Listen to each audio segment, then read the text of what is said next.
is the exploring rural communities through an asset-based community development lens. And we've got the team from both Australia and the US, and we'll introduce ourselves shortly. But before we get started, I'd like to acknowledge that I'm coming to you today from the lands of the Tunarung people, part of the Kulin Nation here in Australia, and I pay my respect to elders, past, present, and those to come. I also acknowledge that over 65,000 years of custodianship of the land for Aboriginal and Torres Strait Islander people here in Australia, and remind everybody that these always were and always will be Aboriginal lands. We don't have treaty here in Australia, and in fact, Aboriginal and Torres Strait Islander people, which are our First Nations communities, are not even recognised in our constitution. And I'd also like to acknowledge the First Nations lands that you're coming from. And as you can see on the screen there, this is where our team is coming from. So we're all coming from those lands. I'm not great in pronouncing them all, so I won't. But yes, just acknowledging everybody and the lands that you're coming from. Again, if you were in the last session, you would have heard me explain that these are the First Nations flags of New Zealand, Canada, and Australia. And I encourage you all to get to know the First Nations lands that you're on, connect with the First Nations people. And if you were in the plenary, you would have heard part of that is shut up and listen. Ask the stories, learn from First Nations people, because we're not a problem for you to fix. We're a great asset to community. So we've had a great team pulling together this presentation. Unfortunately, Deb and Heather were unable to join us this morning, and Tabitha has been doing amazing stuff in the background. But I'm Michelle Dunscombe, coming to you from Victoria in Australia. But I'm going to ask my co-facilitators, Angie and Hunter, to introduce themselves now, and I'm just going to stop sharing my screen whilst we do that. So over to you, Angie. Hello, everyone. I am coming from Indiana in the United States, and we get our state name. Many of those nations that you saw on that slide, a number of them are from this area. Indiana, that's the word that means land of the Indians. So that's where we got our state name. So, you know, the homeland that I grew up on, we often found evidence, and you know, it was a wonderful connection for us to have. This is my first time at the Unconference, so I'm very excited to be here and to learn. It's been great working with Michelle and with Hunter, and I look forward to learning from all of you about what's happening in your rural communities. Thank you, Angie, and I'm Hunter Goodman. I come to you today from Little Rock, Arkansas, and I work very closely in rural communities and utilizing asset-based community development. I'm actually a faculty member at the University of Arkansas Division of Agriculture Cooperative Extension Service, and so I'm just passionate about this space. It's been an honor to work with my colleagues on making this happen, and my heart is warm from being a part of the opening session in this tremendous community of ABCD that we are part of in this conversation, and look forward to the great conversation moving forward around our rural communities. Wonderful, thanks, Hunter. And you will notice that I've just in the chat pop the link to the Google Slides, which you'll all have access to, and feel free to log in. And on slide 11, we'd like you to share where you're coming from, whether that be a rural community or not. That would be amazing. And I'm actually going to ask one of my colleagues So I've just realised I don't have the flow for the session, so I'm totally at a loss as to where we're at the moment. I don't have that open. Sorry, in the rush to come from the plenary to this session, managed to go to the bathroom and everything else in between. I'm a bit all over the place. So Angie or Hunter, if one of you can Sure. let me know where we're at, and I'll find the flow. Well, that's just fine. We're good.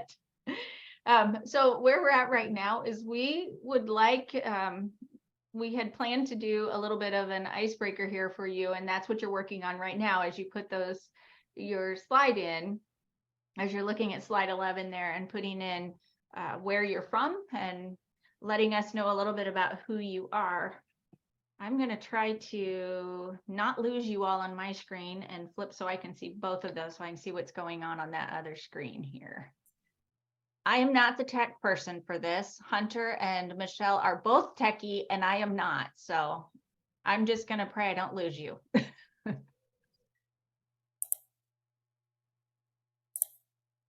So, and do we want to send a breakout, Michelle and Angie, to give folks a chance just for a quick chat? I reckon that'd be great, That would be Hunter. great. Yeah. Well, I've got that called up, so we're going to send you just for a minute into pairs so that you can have a minute to just introduce yourself and in particular share your rural community with your neighbor. So I will send you here in just a second.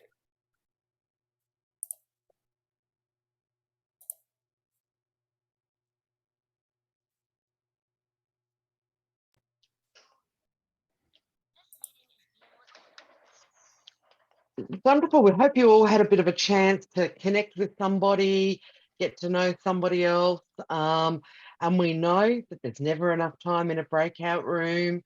You just start to get into the conversation and we whip you back here into the main space. So yeah, so great if you can, want to add to the Google slides, please do. And I'm now going to hand over to Angie, who's going to kick off the session. And again, I am going to be sharing my slides and taking you on this journey with it. So over to you, Angie. All right. Well, on the webpage, johnmcknight.org, you can find this quote that you see in front of you. A great community creates conditions where people can fall in love. It's a place where we can make a fuss about one another, a place where we can ask, how did I ever live without you? And I'm sure as you talked to others just now about what your community looks like, it's really easy to fall into sort of a surface level discussion about what a rural community looks like.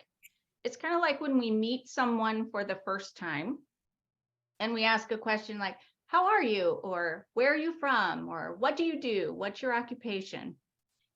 And we don't really learn a lot. We learn about their occupation. We learn about where they're from, maybe, and we learn maybe how they're feeling at that very moment. But what have we really learned about that person, about who they really are, about what they really love to do, what's important to them? It's just true about our communities too. When we learn those surface things, it just really doesn't tell us very much about who that community is and where they've come from and the rich cultural history that makes up that community. So let me give you an example. Michelle, can you advance that for me? I live and work in Noble County, Indiana, in the United States. It's the same county where I've lived my entire life. It's just over 98% rural. We have 403 square miles of rural community and 7 of urban space. We're the 34th largest county out of 92 in our state. According to our Census Bureau, there are 47,640 of us living here in Noble County with a population density of about 116 people per square mile. We're 61st in population density in our state. Next slide. So now you know the statistics, and you probably know more statistics about my county than most of the people who live here. But what do you really know about our community? Do you know what we love to do? Do you know what we're passionate about? Do you know what we've done together to make our community a better place to live, work, and play? No, because statistics don't tell you that. Next slide. And neither do stock definitions. So often we see attempts at describing, and I did a little reading as we prepared for this to see what definitions might have happened in other places about the rural community. It's interesting to look at that. But what we've learned is that stock definitions don't really tell us anything much. Here in the US, our Census Bureau has developed an official definition of what rural means. It says, according to the United States Census Bureau, rural lands encompass any land that isn't an urban area. Fair enough, that makes sense. But to be considered an urban area, a place has to be densely settled core of census tracts or blocks that count at least 2,500 people, at least 1,500 of whom must be residents of non-institutional buildings.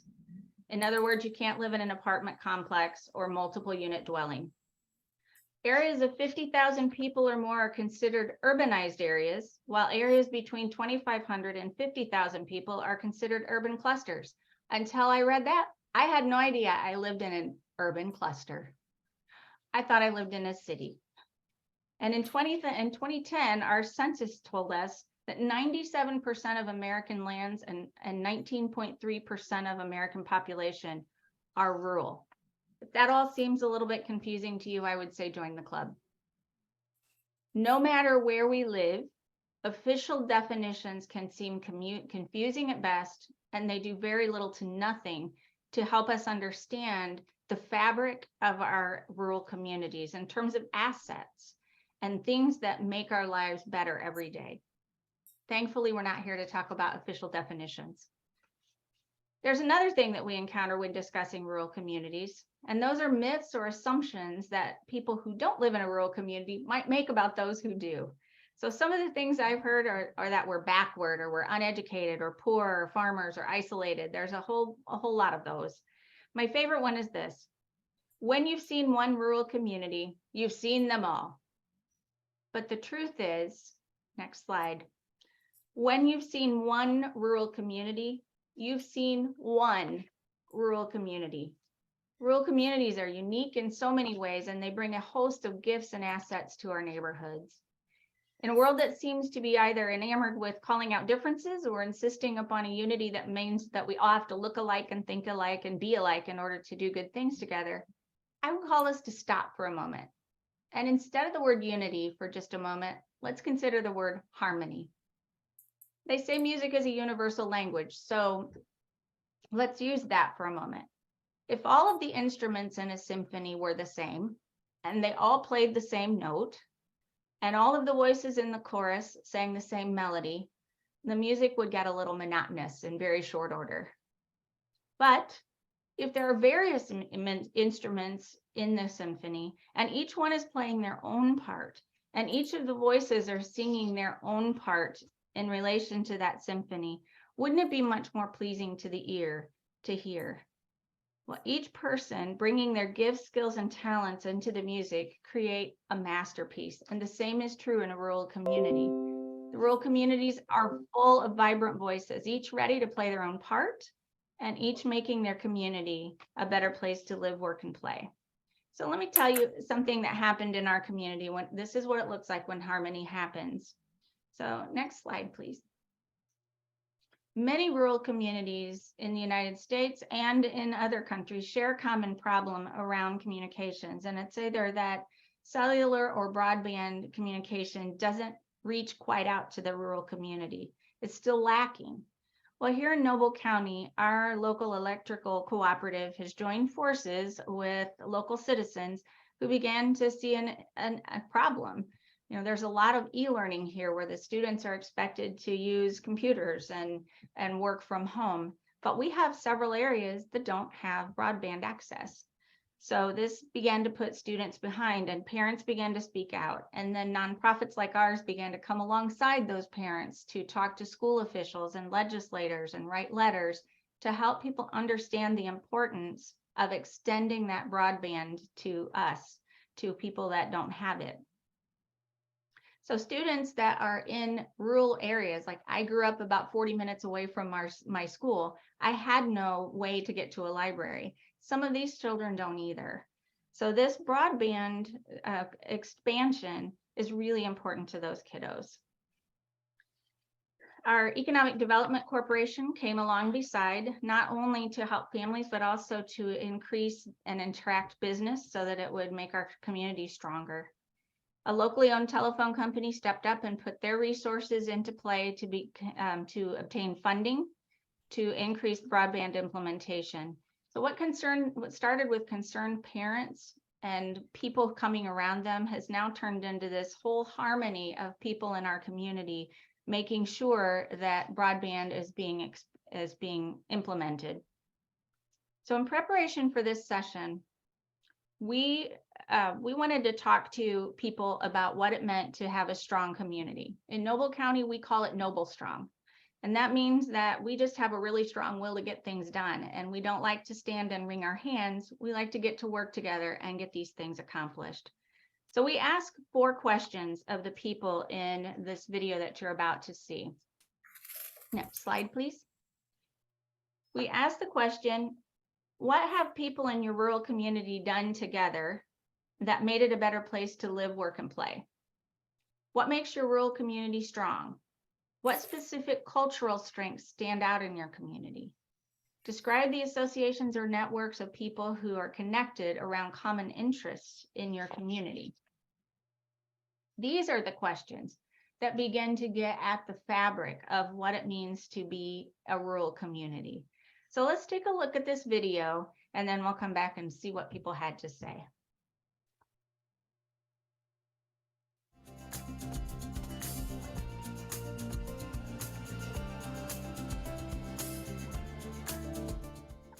We've got a really high rate of volunteerism in Gladstone, much higher than the state average, and you can really see that through the different community events that we have. Only Friday I went to my first rodeo. That was a community organised event that brought together a really broad section of the community, celebrating country life. But then maybe back in the summer we had an LGBT festival. We've got fishing competitions, and a lot of these events, they're all really community led and developed, and they have multiple facets. So while they're great at bringing and creating community connection and enhancing well-being, there is also a tourism opportunity as well into the regional towns. People in my community have organized events such as the fair, Santa Claus parade, and community-wide garage sale. They have also built amenities that make my community better, like splash pads, skate parks, and walking trails. Is both of our largest communities, Ashdown and Foreman, have put together community foundations. The Ashdown Community Foundation began in 2003, and they did some small projects. They have an annual fundraiser that is a community auction. But in the last 2 years, they've really stepped up. Last year, they raised $80,000, and we got a grant from Blue and You, and put in a splash pad at the park. So it makes it available to all the kids. We think that's awesome. It's set up so wheelchairs can fit in between the attractions in it. It's free. It's at the park, so it's free to those of low income, and it gives them opportunity to play together, regardless of socioeconomic status or physical status. And I think that's awesome. This past year, we raised $100,000 and also received grant money. And in October, we will be installing an all-inclusive playground there at the park as well. So once again, it'll reach all the socioeconomic status, but it will also reach kids. One of the attractions is a swing that will just put a wheelchair on it and swing the whole wheelchair. So it's good for all levels of physical activity. And we know it's better if kids begin playing with one another. They don't notice various types of challenges in other children if they've played with them all their life. And so we are looking to make it a more inclusive community through our children's play. It's also good for people of all age groups. So grandma, there's places for grandma and grandpas to go sit. There's a walking trail for them to walk. It's good respite for particularly parents of children with various disabilities because they get a brief pause while their children are entertained. So I'm particularly proud of those two projects. The main thing that bonding the community, I mean the rural community in Vietnam, is they are the culture of solidarity. So they try to work together for a long time, and that's a tradition. So in Vietnam, we have a saying that less tall leaves will cover the more tall leaf.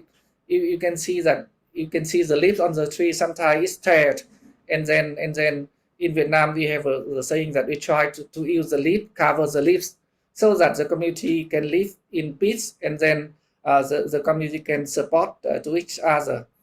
And at the community, rural community now in Vietnam, we have different group of farmers. They work together for the livelihood and income generation and livelihood development. And we call them either farmer interest group or they call the farmer club.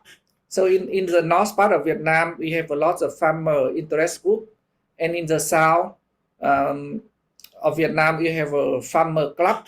So they bonding together to do farming. We're on a bit of a journey of, particularly historically, as do many local governments usually take a bit of a deficit approach. And even when I was working in the UK, and flipping that lens over now and seeing how we can use ABCD approaches to work together. A good example being with our local neighbourhood centre, where currently when we're out on the road doing no teach learns, so that can inform the programs that are actually going to be delivered from the neighbourhood centre, right through to the way we work together. So shared learning. So Gladstone Region engaging in action together. We have shared purpose, but we invited that team to join us for our asset-based community development training as a team. And I know community members that have used frameworks in the development and delivery of events too. So in 2007, we introduced ABCD to 12 provinces throughout Vietnam. At that time, the Vietnamese government, they have one program it's called New Rural Development Program. So it's just a new rural development program. The government want to restructure the community and try to bring in the new way of the farming method, and then the collective action as a community. That's why we adapted ABCD from Cody and then introduced to the government system. Actually, we introduced it to the Ministry of Agriculture and Rural Development, and since then it's been adapted in the government system up to now, but not fully ABCD. It's a partly. So the local government, they try to identify and mobilize the local assets, and based on that, they develop kind of the we call annual master planning, annual planning of the community. So in Vietnam, we don't call assets, because if you call assets in Vietnam, people think of money and car and houses. So we call internal resources. So internal resources is not only the assets, but it's something like how to say, it's like an internal power within you, so that you mobilize your spirit and your assets all together. It's internal resources. So once whenever you remember, whenever the government called that we really want you to mobilize your internal resources, that means that you will mobilize assets and your spirit. So that's the two things that reflect the internal resources when we call it in Vietnam. So that means you act on what you have and mobilize whatever assets you have, even your knowledge and your tradition and your custom, everything, and then we try to mobilize for bigger thing for collective action. My community is strong because people like my mom get involved in projects and events around the community. We are also strong because people know each other and encourage others to get involved. We have a strong culture about what our town used to be and wanting to preserve the small town feeling. I think what makes our rural community strong is probably what makes most rural communities strong. It's that sense of community. We're smaller, we know one another, we work together, we play together, we worship together. It just makes us all come together. We may fuss a little bit amongst ourselves, but we really genuinely care about the well-being of one another, and we'll fight for each other. I think that is a huge benefit to having a rural community. Another would be that we share common goals for our community. You don't see the various challenges that come with people wanting a variety of different things going on in their community. We share the common goals of a good place to raise our families, a good place, make sure there are good jobs for our kids to be able to stay here and work, a good place for us to be able to socialize with one another and have family activities. And that's just that sense of community that we all enjoy. There is an increasing amount of collaboration and taking that next step away from partnership, where people are going, I need to reduce a bit of my power for the overall common good. And we're seeing that happen across a number of different sections of the community as well.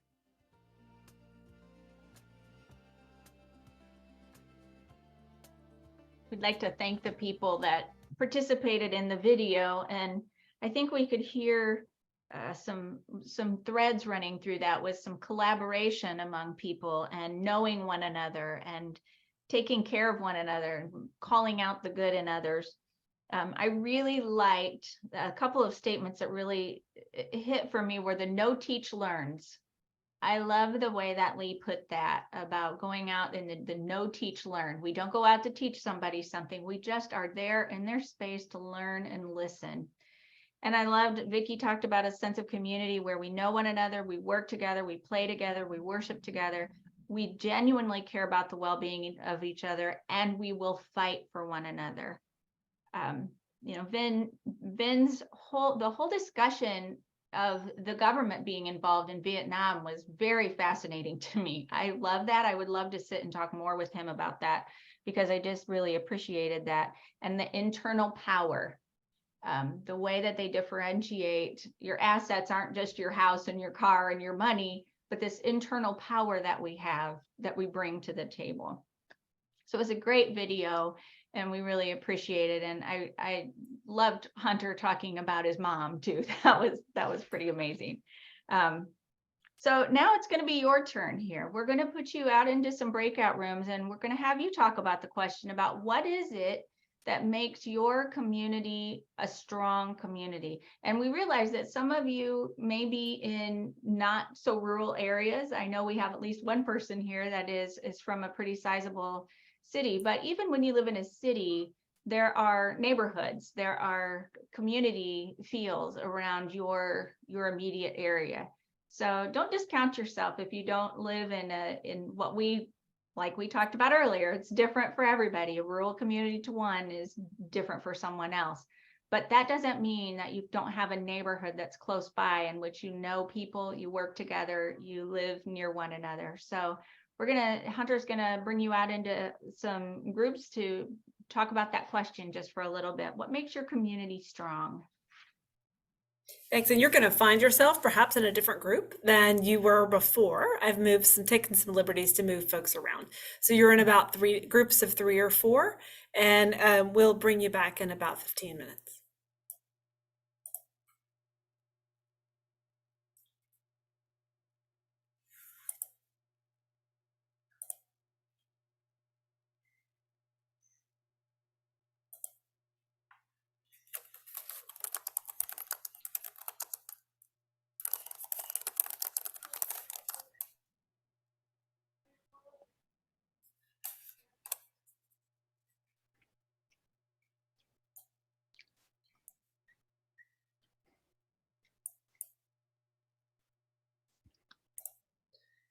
Katrina, and Megan, Yes.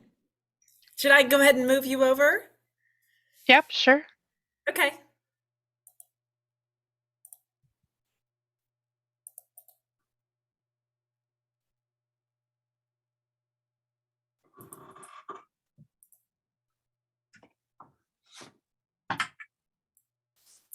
You should see an invitation. Do you see an invitation popping up for a room?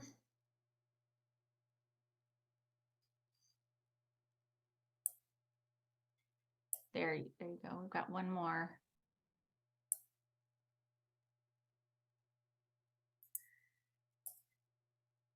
It looks like Kurtzo may not be able to join.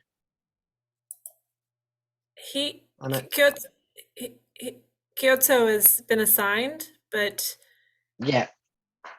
may not be able to join welcome back, friends. So we hope you had a wonderful conversation and that you had enough time to really dig in.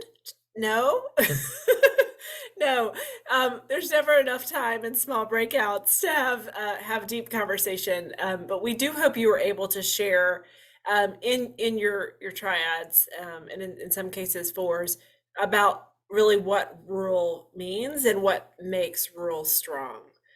So holding on to this to your conversations, we're going to shift into a little bit of an open space dialogue.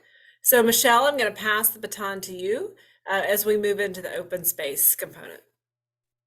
Wonderful. Thanks, Hunter. So my first question is, how many of you have participated in an open space session before or even know what that term means? And Dee Brooks, do not shake your head. Fantastic. So we've got some who may have, some who haven't. So what I will do is share the screen. I will also in the chat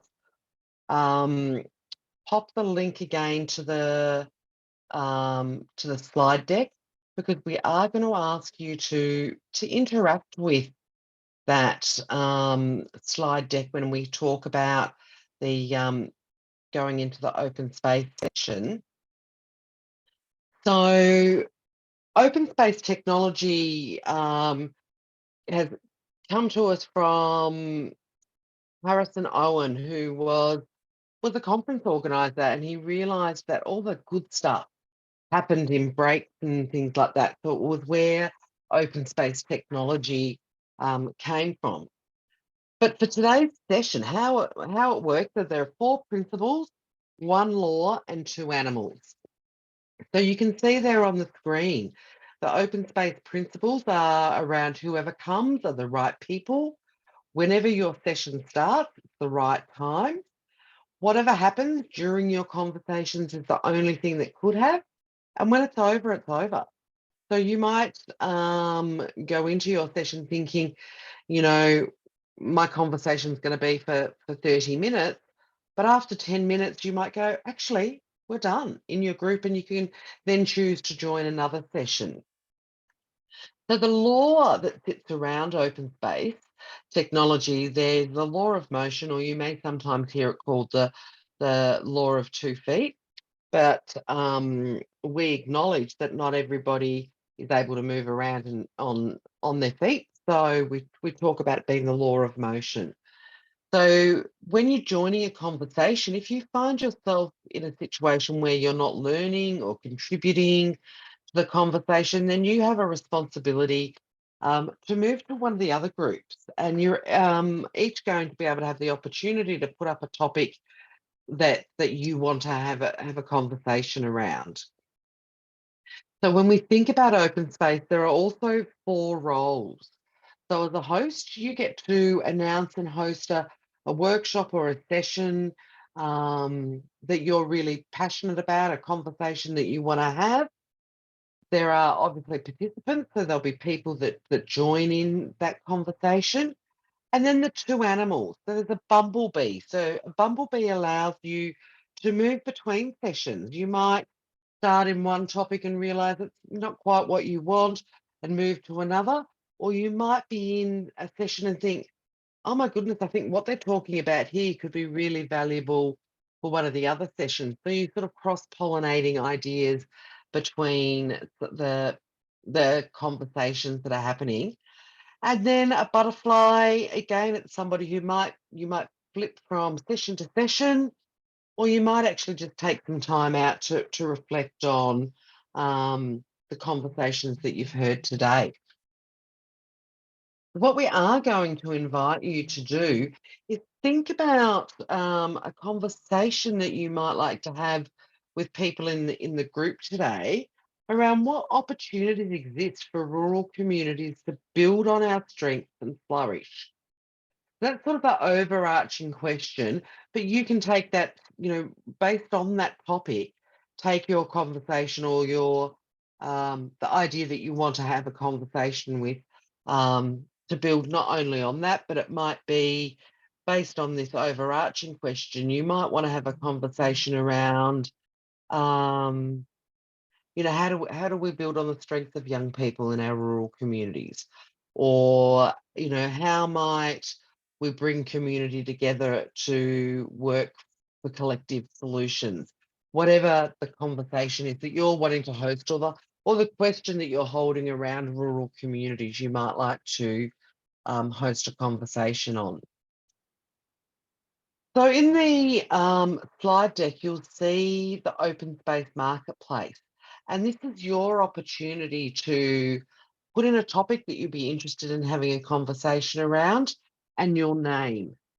Now, clearly, we don't want everybody putting up a topic, otherwise you're going to end up in a breakout room on your own. But it'd be great to get a couple of topics up there that we can then break out into breakout rooms. And the people that don't put up the topic, you're going to have the choice. You can move between. You'll be able to direct your own journey. So we won't be spinning you out into breakout rooms as much as with Zoom. You'll get to choose which breakout room you want to join, which the topic of interest for you. So I'm going to stop sharing for the moment. Does that make sense to everybody? Do you understand where we're at and what we're up to? So if you have a topic that you're interested in, pop it up there on the slide deck. So we'll give you a few moments to put up a topic.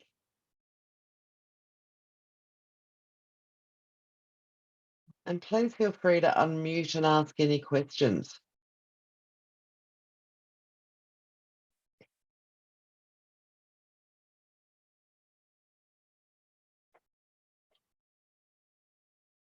And I am also mindful that our group seems to be shrinking as we go on. I think it's people either starting their work day or heading off to bed for those of you where it's quite late. No, it shouldn't take you out of Zoom. You should still stay in the Zoom room, Trina, but it will open up the slide deck in your browser. And Michelle, if folks want to just call it out, I'm happy to put it up and type it in. We're a small enough group that we can just talk about it, kind of which topics that we want to discuss. Yeah, sure. Or pop it in the chat. If you're not quite sure how to interact with the slide deck, you can just pop the topic that you're interested in directly into the chat, and we can pop it up there on the screen. I've got a topic, but I'm not sure how to phrase it. Can I just speak it and someone else can phrase it for me? Yeah, sure, Dee. It's an ongoing dilemma, and it's that divide between kind of, city limits and rural, and that's about resources, about funding, about, all of that, cities will often fund to that border or that boundary. And then, you know, what we find is people who are beyond that, they're probably the more purist ABCD. They'll just do it, just get on with it. But how can we kind of encourage or learn from, or I don't know, from those resources that stay in that boundary, how we can get them to expand? Is it about sharing resources beyond boundaries between urban Sure. and rural communities? Nice one, Michelle. Lucky it's morning for us, hey? Well,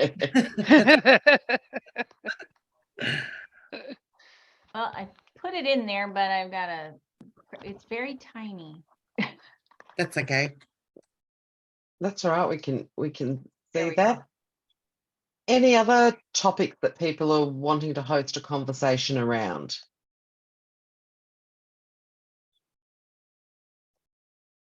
And feel free, like Dee did, if you're just trying to form that idea and you're not quite sure, just talk it out and we can come up with something.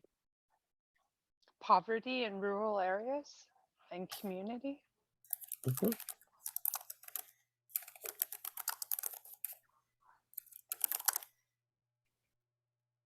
Thanks, Trina.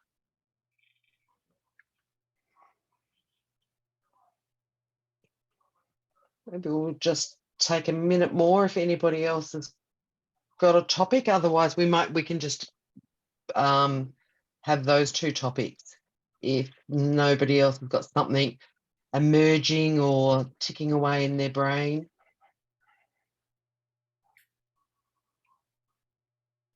I think when you talk about rural communities,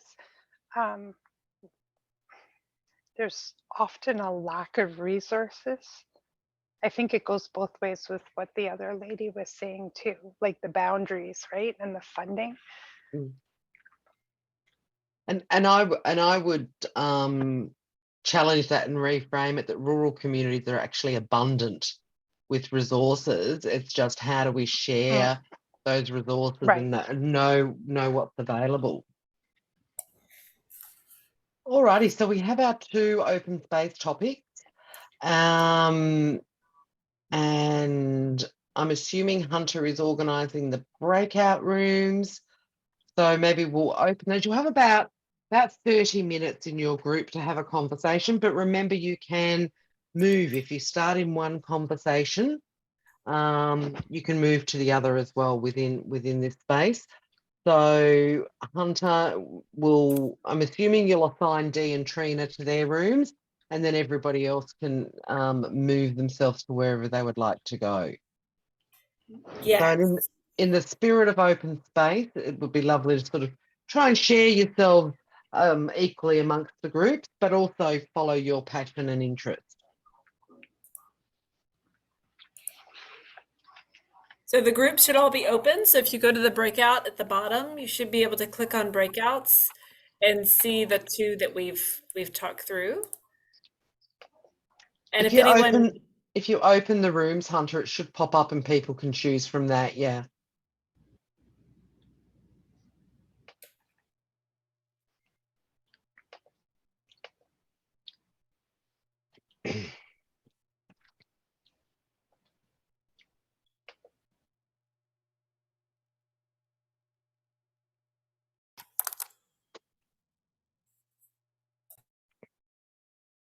And as people return back to this main session, we'll just hear a little bit about some of the conversations. If anybody wants to share one or two takeaways from their group, that'd be great to hear a bit of the essence of the conversation that you had.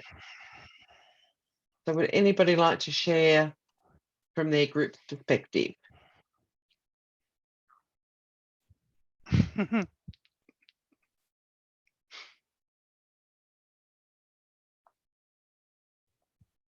Sure. What I was going to say was sure, because I know Michelle will pick on me anyway and go, come on. That was great. It was fabulous. And it was very typical that it was like, what, half an hour's finished already. But yeah, we talked about lots of different things. So And luckily I gave Van an overview, so I can hopefully remember that. So we talked about that kind of invisible boundary, and resources going further than that and into communities, rural communities. We talked about the fact that rural communities are already very innovative and resourceful, and they've got everything they need that's there, so they don't always need that stuff. We also talked about the shadow side, and I gave an example of rural communities that were saying to me when I was living in a city, they're like, do some training up here. Training never gets up there. Come up here. So then I reached out to them and I went, okay, let's do it. I'm available. Book me in. I'll do it for free. And they're like, oh, no, thanks. We're right. So that was kind of this shadow side that, like, they're going, we want. And then you go, okay. And they're like, sorry, we're busy. So that was interesting. And then what else did we talk about in the group? Pop-up stuff, so strategies, so things like pop-up, vans or trucks or whatever with resources that would go out. And I told people about community, the caravan, Michelle, and then there was a whole lot of other examples around that as well. And then we talked about some of those principles that might underpin that. Was there anything else I missed, team? You did a pretty good job sharing. We talked about also listening to what the smaller communities need and spending that time building relationships back and forth between larger centers and smaller places. Mm-hmm. Thank you. Excellent. Thanks, Dee. Trina, what about in your group? What was some of the things that you spoke about?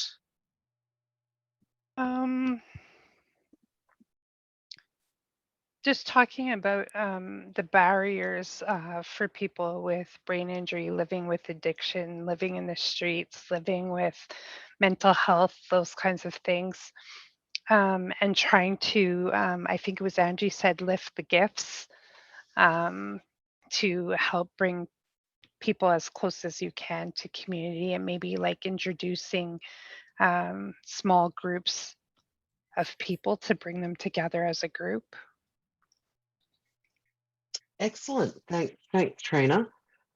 And I think we renamed that group actually. So you'll see on the sheet, really where we started was where we ended up was more in lifting the unseen gifts of people in rural communities and how we best do that so that people can flourish. And so we certainly did that in a context of looking at brain injury in the beginning, but I think we ultimately moved along a continuum of, in rural communities, we always have the unseen, and yet the unseen have tremendous gifts to share. And so how do we bring people together in community in such a way that those gifts can become obvious and become really valued as strengths in the community? Excellent. Thanks, Hunter. Yeah, and as Dee said, it's making that invisible visible. And for me, that's where I love the values of ABCD. The 8 values that you will see on the ABCD Institute website are always great grounding for communities, even in rural communities. And it's particularly important for me is to that ethos of including everybody, because sometimes in rural communities we can be a little bit cliquey. And I say that coming from a community of 1,500 people. So I live in a really small rural community. And so there are those that are the in group, those that are the out group, and those that we just don't know. Sometimes I think we make an assumption that everybody knows everybody in rural communities, and it's not always the case. So thank you all for for joining that conversation. I've popped a couple of links in the chat, because there are 2 ABCD and rural communities of practice that are open for people to join, and I've popped the link to the ABCD in Action website so that you can jump on there and find a little bit more about them. Also, as part of the Unconference, there's a great page, and I've popped the link in there so that you can explore and explore resources, connect with others. You can also ask questions of Jodie Kretzmann, who is one of the sort of co-founders of this, or finders of the co-founders of ABCD, and him and John wrote the initial book that sort of started this movement or practice or methodology, whatever you would like to call it, in community development back in 1993. And I will also give an unashamed plug for the 2023 World Community Development Conference, which is coming to Darwin in Australia. So we're a bit excited to have community development folks from across the globe coming to us here. So I'll pop the link in there if you want to know a little bit more information, and we encourage people to consider presenting or attending. Darwin is a beautiful country at the top of Australia that really blends First Nations culture and our Asian neighbours. It's sort of the melting pot of where Asia meets Australia. And it's a place where you don't need to come and bring a jumper or a sweater or a cardigan, because it's about 32 degrees every day. Oh, wow. So thank you all for joining our session this morning or this evening or this afternoon, whatever time it might be in your space. I'm just sharing my screen again, because I am going to encourage you to jump on the slide deck and share. So on slide 23, share one thing you're taking away from the session today. So anything that you would like to add, please feel free to. And you can also speak it. So we're starting to wind down now as we finish in this session, and we sort of had you all check in and share where you came from, but we'd like to know what you're actually taking away from the session. So I'm going to stop sharing. If you want to jump onto the slide deck, never give up. Great one, Trina. I'll pop that over there for you. But please feel free if you want to share any thoughts rather than just adding it straight to the slide deck. Okay, yeah, I love that. Rural communities are abundant, absolutely. And sometimes it's that benefit of not being in an urban area that we do have to be more resourceful. We do have to rely on our neighbours a little bit more than we might do. Does anybody else want to speak to what they're putting up there as we finish out the session, or ask any questions?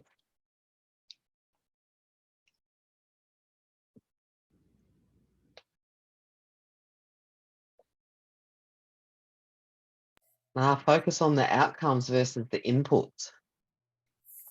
Who popped that one up there? I'm interested to hear what you mean by that. That was me. Thinking about how that supports equity, and that was a conversation that Jeremy and I had. I think he's gone now, but Van, you might have been there when we were talking about that also, but that focusing on the outcomes and ensuring that the inputs support the outcomes instead of a one size fits all approach, to really think about the end result versus everyone getting the same thing as an input. Excellent. Thank you for sharing that, Audrey. And the one that really speaks to my heart is that show up, put in effort, have the coffee and build relationships. What a beautiful way. For me, we're relational people. We need those conversations. So who popped that one up there? Did you want to speak any more to that? That was also me, but it was another person's suggestion in my group. It just was a good reminder for me. I think that when I've been most successful in building relationships in a community, that's been the way, is not typically virtually. It is to like put in the extra legwork and effort. I don't remember, I think she's left now. I don't remember her name. But she said, you know, doing things outside of the regular workday, putting in that extra effort, like really goes a long way to demonstrate that you care about a community and the people in that community. So those are like kind of the examples that she gave when she was talking. I love it. And for me, it really speaks to the NAIDOC week theme in Australia, which is NAIDOC is where is a week where we celebrate the history, culture and achievements of Aboriginal and Torres Strait Islander people across Australia. And this year it was Get Up, Stand Up and Show Up, which is about us really all coming together and to collaborate and cooperate together, and lead change in community. So it certainly spoke to that. So as we close out, sorry, Hunter, yes? Nope. Go ahead. I was just going to draw on the theme that's been, I think, present throughout, which is to start small and to rely on the principles, whether they be the principles as you laid out in the plenary, so beautifully, the principles that we've talked about here. I think it's how do we start small, even if we don't have everyone in the rural community who believes in what we're doing. It's about the relational and starting small, and it will show its worth, so to speak, or its results that will bring others along. And because of the nature of rural, and that we do tend to work together, but maybe not at first, it'll get there, but it just takes a lot of time. Thanks, Hunter. And that reminds me, tomorrow I'm actually presenting a session with another